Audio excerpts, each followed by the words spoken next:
ಈಗ ಸತ್ಯ ಹೇಳಿದ್ದಕ್ಕೆ FIR ಹಾಕ್ತಾರೆ ಅಂತಂದ್ರೆ ಸತ್ಯ ಹೇಳೋದು ನಿಲ್ಸಕ್ಕೆ ಮೊಬೈಲ್ ಕೆಳಗೆ ಪುಟ್ಟಣ ಮೊಬೈಲು ನೀವು ಕಲ್ಲು ಹೊಡೆದ್ರೆ ಸಹಿಸ್ಕೊಳ್ಬೇಕಾ? ಅವ್ರು ಕಲ್ಲು ಹೊಡೆದ್ರೆ ಗಣಪತಿ ಮೆರವಣಿಗೆ ಕಲ್ಲು ಹೊಡೆದು ಸಹಿಸ್ಕೋಬೇಕಾ?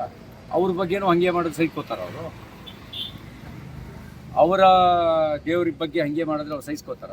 ಸಹಿಸ್ಕೊಳ್ತೀವಿ ಅಂತ ಹೇಳೋದಾದರೆ ಸಹನೆ ಪಾಠ ನಮಗೂ ಹೇಳಿ, ಆ್ಯಕ್ಷನಿಗೆ ರಿಯಾಕ್ಷನ್ ಇರುತ್ತೆ ಅಂತ ಹೇಳಿದ್ದಾನೆ. ಅದಕ್ಕೆ ಇವತ್ತಿಗೂ ಬದ್ಧ ನಾನು. ಕೇಸು ಅದಕ್ಕೆ ಸಂಬಂಧಪಟ್ಟಂತೆ ನಾವು ಸಂವಿಧಾನದ ಮೇಲೆ ನಂಬಿಕೆ ಇಟ್ಟಿರೋದು, ಸಂವಿಧಾನಾತ್ಮಕ ಮಾರ್ಗದಲ್ಲೇ ಕೇಸಿಗೆ ಏನು ಮಾಡಬೇಕು ಅನ್ನೋದನ್ನು ನಮ್ಮ ವಕೀಲರ ತಂಡ ತೀರ್ಮಾನ ಮಾಡೋದು. ಅದಕ್ಕೆ ತಲೆ ಕೆಡಿಸ್ಕೊಳ್ಳೋಲ್ಲ. ಮದ್ದೂರು ಜನರ ಜೊತೆಗೆ ಹೌದು, ಈ ಕಲ್ಲು ಹೊಡೆದು ಹೊಡ್ಸ್ಕೋಬೇಕಾ? ಪಾಕಿಸ್ತಾನ ಜಿಂದಾಬಾದ್ ಅಂದರೆ ಅನ್ಸ್ಕೋಬೇಕಾ? ಇಲ್ಲ ಅನ್ನ ತಿನ್ನೋನು ದೇಶಕ್ಕೆ ದ್ರೋಹ ಮಾಡುವ ಘೋಷಣೆ ಕೂಗ್ತಾನೆ ಅಂತ ಹೇಳಿದ್ರೆ ಯಾವ ದೇಶಭಕ್ತ ಸಹಿಸ್ಕೊಳ್ತಾನೆ? ಚಿಕ್ಕ ಮಕ್ಕಳು ಗಣಪತಿ ವಿಗ್ರಹದ ಮೇಲೆ ಉಗಿತಾರೆ ಅಂದರೆ ಅವ್ರು ಎಲ್ಲಿಂದ ಕಲ್ತರು? ಯಾರು ಅವ್ರಿಗೆ ಪಾಠ ಕಲಿಸಿದವರು? ಆ ರೀತಿ ದುರ್ಬೋಧೆಯನ್ನು ಬಿತ್ತಿರೋರು ಯಾರು? ಅವರಿಗೆ ಅವ್ರನ್ನ ತನಿಖೆ. ಈ ದುರ್ಬೋಧೆಯನ್ನು ನಿಲ್ಲಿಸದೇ ಇದ್ದರೆ ಹೇಗೆ ಶಾಂತಿ ನೆಲೆಸಕ್ಕೆ ಸಾಧ್ಯ? ಇದೇನು ಏಕಾಏಕಿ ಈಗ ಅವ್ರು ಈದ್ ಮಿಲಾದ್ ಮೆರವಣಿಗೆ ಮಾಡಿದ್ರು, ನಮಗೆ ಕಲ್ಲು ಹೊಡಿಬೇಕು ಅಂತ ಅನ್ನಿಸ್ಲೇ ಇಲ್ಲ. ನಮ್ಮ ಗಣಪತಿ ಮೆರವಣಿಗೆ ಮೇಲೆ ಅವ್ರಿಗೆ ಯಾಕೆ ಕಲ್ಲು ಹೊಡಿಬೇಕು ಅಂತ ಅನ್ನಿಸ್ತು? ಅದಕ್ಕೆ ಕಾರಣ ಇದೆ. ಕಾರಣ ಹೇಳೋಕೆ ಯಾರೂ ತಯಾರಿಲ್ಲ. ಕಾರಣ ಏನು ಅಂದರೆ ಅವರು ಮತೀಯ ಗ್ರಂಥಗಳು ಇಂಥ ದುರ್ಬೋಧೆ ಮಾಡ್ತವೆ. ಮತೀಯ ಗ್ರಂಥಗಳಲ್ಲಿ ಸಹಬಾಳ್ವೆಗೆ ಜಾಗ ಇಲ್ಲ. ಸಹಬಾಳ್ವೆಗೆ ಜಾಗ ಇದ್ದಿದ್ರೆ ಅಫ್ಘಾನಿಸ್ತಾನದಿಂದ ಸಿಖ್ಖರು ತಮ್ಮ ಮತಗ್ರಂಥ ಎತ್ಕೊಂಡು ಒಡಬರಬೇಕಾಗಿರಲಿಲ್ಲ. ಬುದ್ಧ 2600 ವರ್ಷಗಳಿಂದ ಜಗತ್ತಿಗೆ ಶಾಂತಿಯ ಸಂದೇಶ ಸಾರ್ತಿದ್ದವನು ಪಿರಂಗಿ ಇಟ್ಟು ಯಾಕೆ ಉಡಾಯಿಸಿದ್ರು ಹೇಳಿ?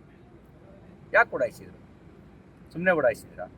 ಯಾಕೆ ಹಿಂದೂಗಳು ಮಾರಣಹೋಮ ಆಯಿತು? ಅಲ್ಲಿ ಶಿವನ ದೇವಸ್ಥಾನ ಇರಲಿಲ್ವ ಗಾಂಧಾರದಲ್ಲಿ? ಅಲ್ಲೂ ಇತ್ತು. ಪಾಕಿಸ್ತಾನದಲ್ಲಿ ಯಾಕೆ ವಿಭಜನೆ ಆಗ್ತಿದ್ದಂಗೆ ನಾವಿಲ್ಲಿದ್ದ ಸಾಬ್ರನ್ನೇನು ಓಡಿಸ್ಲಿಲ್ಲ, ಆದರೆ ಅಲ್ಲಿದ್ದ ಹಿಂದೂಗಳಲ್ಲಿ 99% ಜನರನ್ನು ಓಡಿಸಿದ್ರಲ್ಲ, ಯಾಕೆ ಓಡಿಸಿದ್ರು?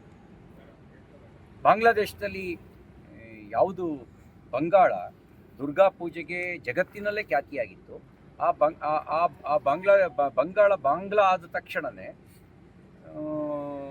ದುರ್ಗಾ ಉತ್ಸವದ ಮೇಲೆ ಯಾಕೆ ನಿರ್ಬಂಧ ಹಾಕ್ತಾರೆ? ಯಾಕೆ ಪೆಂಡಾಲ್ಗಳನ್ನು ಇಟ್ಟು ವಿಗ್ರಹಗಳನ್ನು ಹಾಕ್ತಾರೆ? ಏನು ಕಾರಣ? ಅಂದರೆ ಯಾಕೆ ಇವರೆಲ್ಲರೂ ಒಂದೇ ರೀತಿ ಆಡ್ತಾರೆ? ಅದಕ್ಕೆ ಕಾರಣ ಇದೆ. ಅವ್ರ ಮತೀಯ ಗ್ರಂಥಗಳಲ್ಲಿ ಕಲಿಸ್ತಾರೆ. ಬೇಕಿದ್ರೆ ನೀವು ಅವ್ರ ಮತೀಯ ಗ್ರಂಥಗಳನ್ನು ಅಧ್ಯಯನ ಮಾಡಲಿಕ್ಕೆ ಒಂದು SIT ಸರ್ಕಾರ ನೇಮಕ ಮಾಡಿ, ಮತೀಯ ಗ್ರಂಥಗಳನ್ನು, ಹಿಂದೂ ಮತೀಯ ಗ್ರಂಥಗಳನ್ನು ಅಧ್ಯಯನ ಮಾಡಿ. ನಾವೇನಾದ್ರು ಹಿಂದೂಗಳು ನಮ್ಮ ಧಾರ್ಮಿಕ ಗ್ರಂಥಗಳನ್ನು ಚೆನ್ನಾಗಿ ಅರ್ಥ ಮಾಡ್ಕೊಂಡ್ರೆ ನಾವು ದೇವತಾ ಮನುಷ್ಯರಾಗ್ಬಿಡ್ತೀವಿ. ಅವರೇನಾದ್ರು ಅವರ ಮತೀಯ ಗ್ರಂಥವನ್ನು ಆಳವಾಗಿ ಅಧ್ಯಯನ ಮಾಡಿದ್ರೆ ಬಿನ್ ಲಾಡೆನ್ ಅವನ ಅಪ್ಪ ಆಗ್ತಾರೆ. ಅಷ್ಟೇ ವ್ಯತ್ಯಾಸ. ಏನಾಗಿದೆ ಅವರ ಮತೀಯ ಗ್ರಂಥಗಳನ್ನು ನೀವು ಸ್ಟಡಿ ಮಾಡಿ. ಮತೀಯ ಗ್ರಂಥಗಳಲ್ಲಿ ಜಗತ್ತನ್ನು ಎರಡಾಗಿ ನೋಡುತ್ತೆ. ಒಂದು ಮಾಮಿನ್, ಇಸ್ಲಾಂ ನಂಬೋರು ಮಾಮಿನ್, ಇಸ್ಲಾಂ ನಂಬದೇ ಇರೋರು ಕಾಫಿರ್ ಬಗ್ಗೆ ಅವ್ರದ್ದು ಸೈಲೆಂಟ್ ಇಲ್ಲ. ಕಾಫಿರನ್ನ ಕಂಡಲ್ಲಿ ಕೊಲ್ಲು, ಕಾಫಿರನ್ನ ಮತಾಂತರ ಮಾಡು, ಅಲ್ಲಾನ್ ಮಾರ್ಗಕ್ಕೆ ತಗೊಂಬ ಅಂತ ಹೇಳ್ತಾರೆ. ಅಲ್ಲಾಹು ಅಕ್ಬರ್ ಅಂದರೆ ಏನು ಅರ್ಥ? ಅಲ್ಲ ಒಬ್ಬನೇ ದೇವರು ಅಂತ. ಅವನೊಬ್ಬನೇ ದೇವರು ಅಂದರೆ ಈ ನೆಲದಲ್ಲಿ ನಿಂತು ಮಧುರಮ್ಮಂಗೆ ಜಾಗ ಇಲ್ಲ, ಗಣಪತಿಗಿಲ್ಲ, ಶಿವನಿಗಿಲ್ಲ, ಚನ್ಕೇಶವಂಗಿಲ್ಲ, ರಾಮನಿಗಿಲ್ಲ, ಕೃಷ್ಣನಿಗಿಲ್ಲ, ಉಳಿದೆಲ್ಲ ದೇವರುಗಳ ಅಸ್ತಿತ್ವವನ್ನು ನಿರಾಕರಿಸೋದು ಮಾತ್ರ ಅಲ್ಲ, ದ್ವೇಷ ಮಾಡ್ತಾರೆ. ಆ ದ್ವೇಷ ಮಾಡೋದರಿಂದಾಗಿ ಸಮಸ್ಯೆ. ಆ ಮೂಲವನ್ನು ನೀವು ಬದಲಾಯಿಸ್ತೇ ಇದ್ದರೆ ಜಗತ್ತಿನಲ್ಲಿ ಶಾಂತಿ ನೆಲೆಸಲ್ಲ. ಈಗ ನಮ್ಮ ಧಾರ್ಮಿಕ ಗ್ರಂಥ ಏನು ಹೇಳುತ್ತೆ? ಎಲ್ಲರಲ್ಲೂ ಭಗವಂತನ ಅಂಶ ಇದೆ, ಆತ್ಮಾನು ಸರ್ವಭೂತೇಷು ಅಂತ ನಮ್ಮ ಧಾರ್ಮಿಕ ಗ್ರಂಥ ಹೇಳುತ್ತೆ. ಬರೀ ಮನುಷ್ಯರು ಮಾತ್ರ ಅಲ್ಲ, ಪ್ರಾಣಿ, ಪಕ್ಷಿ, ಗಿಡ, ಮರ, ಜಡ, ಚೇತನ ಎಲ್ಲದರೊಳಗೂ ಭಗವಂತನ ಅಂಶ ಇದೆ ಅಂತ ಹೇಳುತ್ತೆ. ಇದು ನಮ್ಮ ಧಾರ್ಮಿಕ ಗ್ರಂಥ ಹೇಳೋದು. ಅವ್ರ ಮತೀಯ ಗ್ರಂಥ ಏನು ಹೇಳುತ್ತೆ ಅಂದರೆ ಅದಕ್ಕೆ ವಿರುದ್ಧವಾಗಿ ಹೇಳುತ್ತೆ. ಅಲ್ಲ ಒಬ್ಬನೇ ದೇವರು, ಅಲ್ಲಾನನ್ನು ನಂಬದೇ ಇರೋರೆಲ್ಲ ಕಾಫಿರರು. ಆ ಕಾಫಿರರನ್ನು ನೀನು ಅಲ್ಲಾನ್ ಮಾರ್ಗಕ್ಕೆ ತಗೋಬಾ, ಒಪ್ಪದೇ ಇದ್ದರೆ ಅವ್ರನ್ನ ಕೊಂದು ಹಾಕು. ಈಗ ಯಾಕೆ ಸುಮ್ಮನೆ ಇರ್ತಾರೆ ಅಂದರೆ 4 ಜನ ಇದ್ದಾಗ ಒಂಥರ ಇರ್ತಾರೆ, 40 ಆದಾಗ ಒಂಥರ ಆಗ್ತಾರೆ, 400 ಆದಾಗ ಒಂಥರ ಆಗ್ತಾರೆ, 4000 ಆದಾಗ ಒಂಥರ ಆಗ್ತಾರೆ. ಆಮೇಲೆ ಕತಾಲ್ಕರು ಅಂತ ಡೈರೆಕ್ಟ್ ಆ್ಯಕ್ಷನ್ಗೆ ಕರೆ ಕೊಡ್ತಾರೆ. ಇದು ಐತಿಹಾಸಿಕವಾಗಿ ನಡೆದಿರುವ ಸತ್ಯದ ಘಟನೆಗಳು. ನಾನು ಯಾವುದನ್ನು ಹೇಳ್ತಿರೋ ಸುಳ್ಳಲ್ಲ, ಸತ್ಯದ ಘಟನೆಗಳು. ಈ ಥರ ಜಗತ್ತಿನ 30ಕ್ಕೂ ಹೆಚ್ಚು ನಾಗರಿಕತೆಗಳನ್ನು ನಾಶ ಮಾಡಿದ್ದಾರೆ. ಮಾಡಿಕೊಟ್ಟಲ್ಲ, ಕನ್ವಿನ್ಸ್ ಮಾಡಿ ಅಲ್ಲ, ಚರ್ಚೆ ಮಾಡಿ ಅಲ್ಲ, ನಮ್ಮದು ಒಳ್ಳೇದಿದೆ ತಗೊಳ್ಳಿ, ಇದು ನಿಮಗಿಂತ ನಮ್ದು ಒಳ್ಳೇದಿದೆ ಅಂತ ಹೇಳಲ್ಲ. ನಿಮ್ಮ ಮಾತಿನಂತ ಮುಸ್ಲಿಮರ ಸಂಖ್ಯೆ ಕಡಿಮೆ ಆಗಬೇಕು ಅಂತ ನಾನು ಹಾಗೆ ಹೇಳ್ತಾ ಇಲ್ಲ. ಮುಸಲ್ಮಾನರ ಮಾನಸಿಕತೆಯಲ್ಲಿ ಬದಲಾವಣೆ ಆಗಬೇಕು. ಅವರ ಧಾರ್ಮಿಕ ಮತೀಯ ಗ್ರಂಥಗಳಲ್ಲಿರ್ತಕ್ಕಂಥ ಅನ್ಯ ಮತ ಮತ್ತು ಅನ್ಯ ಧರ್ಮದ ಬಗ್ಗೆ ಇರುವಂಥ ಅಸಹಿಷ್ಣುತೆ ದೂರ ಆಗಬೇಕು. ಅದಾಗಲ್ಲ ಸರ್, ಮುಂದೆ ಏನು ಸರ್? ದೂರ ಆಗದೇ ಇದ್ದರೆ ನೀವು ಅವ್ರನ್ನ ಅರ್ಥ ಮಾಡ್ಕೊಳ್ಳದೆ ಇದ್ದರೆ ನೀವು ಅವ್ರನ್ನ ಎದುರಿಸೋಕ್ಕಾಗಲ್ಲ. You have to learn Islam, then you will face them. ಕಳೆದಾಯಿತು, ಮುಗಿತು, ಶಾಂತವಾಗಿದೆ.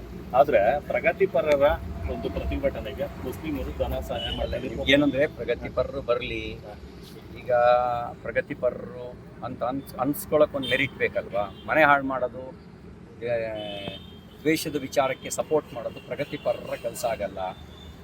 ಯಾರು ಬರ್ತಾರೋ ನನಗೆ ಗೊತ್ತಿಲ್ಲ, ಅವ್ರು ಬರಲಿ, ಬಂದು ಈ ಎರಡನ್ನೂ ಹೋಲಿಕೆ ಮಾಡಿ. ಬೇಕಿದ್ರೆ ಚರ್ಚೆಗೆ ಸಿದ್ಧ ಇದ್ದರೆ ನಾನು ಚರ್ಚೆಗೆ ಸಾರ್ವಜನಿಕವಾಗಿ ಸಿದ್ಧ ಇದ್ದೇನೆ. ಗೂಗಲ್ ಸರ್ಚ್ ಮಾಡಲಿ, ಏನಾದ್ರು ಗೊತ್ತಾಗದೇ ಇದ್ದರೆ. ಈಗ ನಿಮಗೆ ಗೂಗಲ್ ಸರ್ಚ್ ಮಾಡಿದ್ರೆ ಅರ್ಥ ಸಿಕ್ಬಿಡುತ್ತೆ. ಗೂಗಲ್ ಸರ್ಚು ಮಾಡಲಿ, ಆಮೇಲೆ ಅವರಿಂದ ಶಾಂತಿ ಸಂದೇಶ ಸಾರ್ಲಿಕ್ಕೆ ಬಯಸ್ತಾರೋ ಅಥವಾ ಬಿನ್ ಲಾಡೆನ್ಗಳಿಗೆ ಕುಮ್ಮಕ್ಕು ಕೊಟ್ಟು ಆ ಮೂಲಕ ಮದ್ದೂರನ್ನೇ ನಾಶ ಮಾಡೋಕ್ಕೆ ಬಯಸ್ತಾರೋ ಗೊತ್ತಾಗುತ್ತೆ. ಮತ್ತಿ ಕಲ್ಲು ಹೊಡೆದ ಹೀನ ಜನ ಅವ್ರು ಶಾಂತಿ ಕದಡಿದವರು. ಶಾಂತಿ ಇತ್ತು, ಕದಡಿದವ್ರು ಅವರೇ. ನಾಗಮಂಗಲದಲ್ಲಿ ಶಾಂತಿ ಕದಡಿದವ್ರು ಯಾರು? ಗಣೇಶ ಉತ್ಸವದ ಮೆರವಣಿಗೆ ಮೇಲೆ ಪೆಟ್ರೋಲ್ ಬಾಂಬ್ ಹಾಕ್ತವ್ರು ಆ ಹೀನ ಜನ, ಹೀನ ಸಂತಾನ. ಅವರು ಶಾಂತಿ ಕದಡಿದವರು. ನಾವು ಶಾಂತಿಯನ್ನು ಇಟ್ಕೊಂಡು ಇದ್ದೀವಿ, ಅಪ್ಕೊಂಡು ಇದ್ದೀವಿ. ಅದರ ಆ ಶಾಂತಿಲೇ ಬದುಕಬೇಕು ಅಂತ ಬಯಸ್ತೀವಿ. ಜಗತ್ತಿನ ಉದ್ದಗಲಕ್ಕೂ ಶಾಂತಿ ಕದಡ್ತಾ ಇರೋರು ಯಾರು? ಭಯೋತ್ಪಾದಕರು. ಗೌಡ್ರಲ್ಲಿ ಎಷ್ಟು ಜನ ಭಯೋತ್ಪಾದಕರಿದ್ದಾರೆ?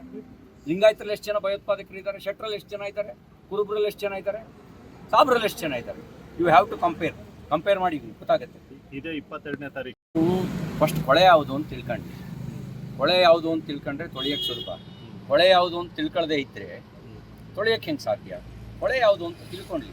ಜಗತ್ತಿನಲ್ಲಿ ಭಯೋತ್ಪಾದನೆಗೆ ಕಾಂಟ್ರಿಬ್ಯೂಟ್ ಕೊಡ್ತಿರುವ ಕೊಳೆ ಯಾವುದು? ಯಾವ ಮತೀಯ ಗ್ರಂಥ ಜಗತ್ತಿನ ಭಯೋತ್ಪಾದನೆಗೆ ಕಾಣಿಕೆ ಕೊಡ್ತಾ ಇದೆ? ಇದನ್ನೆಲ್ಲವನ್ನು ಸ್ವಲ್ಪ ತಿಳ್ಕೊಂಡ್ರೆ ಅವ್ರು ತುಳಿಯೋಕ್ಕೆ ಸುಲಭ. ಇಲ್ಲ ಅಂದ್ರೆ ಅವ್ರು ಸೋಪ್ ವೇಸ್ಟ್ ಆಗುತ್ತೆ. ಈಗ ಕಡೆದಾಗಿ ಸರ್, ಈಗ ಮುಸ್ಲಿಮರು ಪ್ರಗತಿಪರರ ಸಹಾಯ ಮಾಡ್ತೀನಿ ಅಂತ ಹೇಳಿ. ಈಗ ನೋಡಿ, ಮುಸಲ್ಮಾನರಲ್ಲಿ ಎಲ್ಲರೂ ಕೆಟ್ಟವರಲ್ಲ, ಆದರೆ ಅವ್ರ ಮತೀಯ ಗ್ರಂಥ ಕೆಟ್ಟದ್ದನ್ನು ಬೋಧಿಸುತ್ತೆ ಅನ್ನೋದಕ್ಕೆ ಡಾಕ್ಟರ್ BR ಅಂಬೇಡ್ಕರ್ ಅವರು ಥಾಟ್ಸ್ ಆಫ್ ಪಾಕಿಸ್ತಾನ್ ಅನ್ನೋದ್ರೊಳಗೆ ವಿವರವಾಗಿ ಉಲ್ಲೇಖ ಮಾಡಿದ್ದಾರೆ. ನೀವು ಬೇಕಿದ್ರೆ ಥಾಟ್ಸ್ ಆಫ್ ಪಾಕಿಸ್ತಾನ್ ಅನ್ನುವಂಥ ಭಾರತ ವಿಭಜನೆ ಅಥವಾ ಪಾಕಿಸ್ತಾನ್ ಅನ್ನುವಂಥ ಪುಸ್ತಕವನ್ನು ಕನ್ನಡದಲ್ಲೂ ತರ್ಜಿಮೆಯಾಗಿದೆ, ಹಿಂದಿಯಲ್ಲೂ ಇದೆ, ಇಂಗ್ಲೀಷ್ನಲ್ಲೂ ಇದೆ. ಯಾರಾದರೂ ಅಧ್ಯಯನ ಮಾಡಿದ್ರೆ ಗೊತ್ತಾಗುತ್ತೆ. ಇನ್ನೂ ಬೇಕಿದ್ರೆ ನೀವು ಭಾರತದಲ್ಲಿ ಹುಟ್ಟಿದಂಥ ಪ್ರಮುಖವಾಗಿರ್ತಕ್ಕಂಥ ಮತಗಳು ತುಂಬ ಇದ್ದಾವೆ. ನಮ್ಮೆಲ್ಲ ಮತಗ್ರಂಥಗಳನ್ನು ಅಧ್ಯಯನ ಮಾಡಲಿ, ಇಸ್ಲಾಂ ಮತಗ್ರಂಥವನ್ನು ಅಧ್ಯಯನ ಮಾಡಲಿ. ಯಾವುದರಲ್ಲಿ ಮತೀಯ ದ್ವೇಷ ಇದೆ ಅನ್ನೋದನ್ನು ಜಗತ್ತಿನ ಮುಂದೆ ಇಡಲಿ, ತ್ರಯಸ್ತ್ರ ಇಡಲಿ. ಅದೇ ಬುದ್ಧಿಜೀವಿಗಳ ಬಸವಣ್ಣನನ್ನು ಅಧ್ಯಯನ ಮಾಡಿ, ಅಲ್ಲ ಸರ್, ಈಗ ಬುದ್ಧನನ್ನು ಅಧ್ಯಯನ ಮಾಡಿ, ವೇದಗಳನ್ನು ಅಧ್ಯಯನ ಮಾಡಿ, ಮದ್ದೂರಲ್ಲಿ ವೇದಗಳನ್ನು ಅಧ್ಯಯನ ಮಾಡಿ, ಶೈವ ಗ್ರಂಥಗಳನ್ನು ಅಧ್ಯಯನ ಮಾಡಿ, ಎಲ್ಲವನ್ನೂ ಅಧ್ಯಯನ ಮಾಡಿ, ಕುರಾನ್ನು ಅಧ್ಯಯನ ಮಾಡಿ. ಅಧ್ಯಯನ ಮಾಡಿದ ಮೇಲೆ ಯಾವ ಮತಗ್ರಂಥ ಮತದ ಉನ್ಮಾದ ಮತ್ತು ಧಾರ್ಮಿಕ ದ್ವೇಷವನ್ನು ಬಿತ್ತುತ್ತೆ, ಅನ್ಯ ಮತದ ಅಸಹಿಷ್ಣುತೆಯನ್ನು ಹೊಂದಿದೆ ಅನ್ನೋದನ್ನು ಬುದ್ಧಿಪೂರ್ವಕವಾಗಿಯೇ ಜನರ ಮುಂದಿಟ್ಟು ಆಮೇಲೆ ತೊಳಿಬೇಕು, ಆಶೀಡ್ ಹಾಕಬೇಕು, ಡಿಸೈಡ್ ಮಾಡಿ.